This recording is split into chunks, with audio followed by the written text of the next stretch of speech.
Handa ka bang isakripisyo ang sarili mo para sa isang puno? Noong 1997, ginawa ni Julia Hill ang imposible, tumira siya sa isang 60 metrong taas na punong redwood sa loob ng 738 araw upang protektahan ito mula sa pagputol.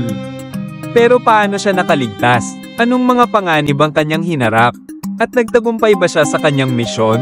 Ito ang hindi kapani-paniwalang kwento ng babaeng lumaban upang protektahan si Luna, ang 1,500 taong gulang na puno na muntik nang mawala.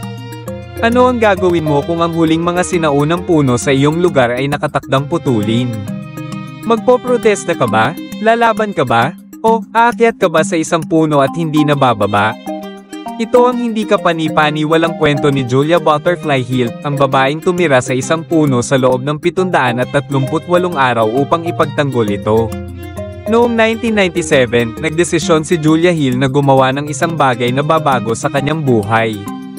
Inakyat niya ang isang 60 metrong taas na puno ng redwood na tinawag niyang Luna upang pigilan ang isang logging company sa pagputol nito. Ngunit noong una, walang naniwala na kakayanin niya ito. Sa isang maliit na plataporma, tiniis ni Julia ang matinding lamig ng taglamig, nakakapaso na init ng tag-araw, at malalakas na bagyo. Wala siyang tubig kundi ang ulan na kanyang kinokolekta, at nabubuhay lamang siya sa mga prutas at gulay na inaakyat ng mga voluntaryo.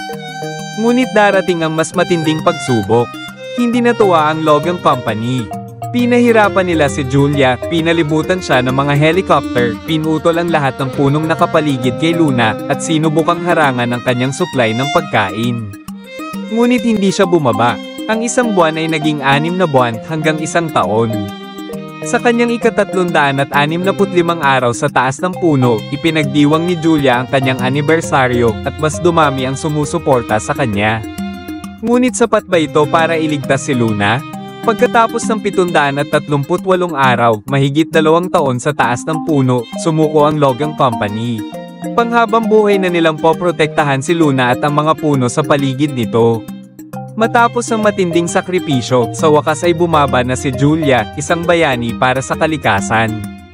Ngayon, nakapirmi pa rin si Luna sa kanyang lugar, isang paalala ng kung ano ang kayang gawin ng isang tao para protektahan ang kalikasan. Kung ikaw si Julia, kaya mo bang gawin ang ginawa niya? I-comment sa ibaba kung ipaglalaban mo rin ang kalikasan. Huwag kalimutang i-like at i-share ang video na ito. Mag-subscribe para sa mas marami pang tunay na kwento ng kabayanihan. Handa ka na bang ikwento ang inspirasyong hatid ni Julia Hill sa mundo?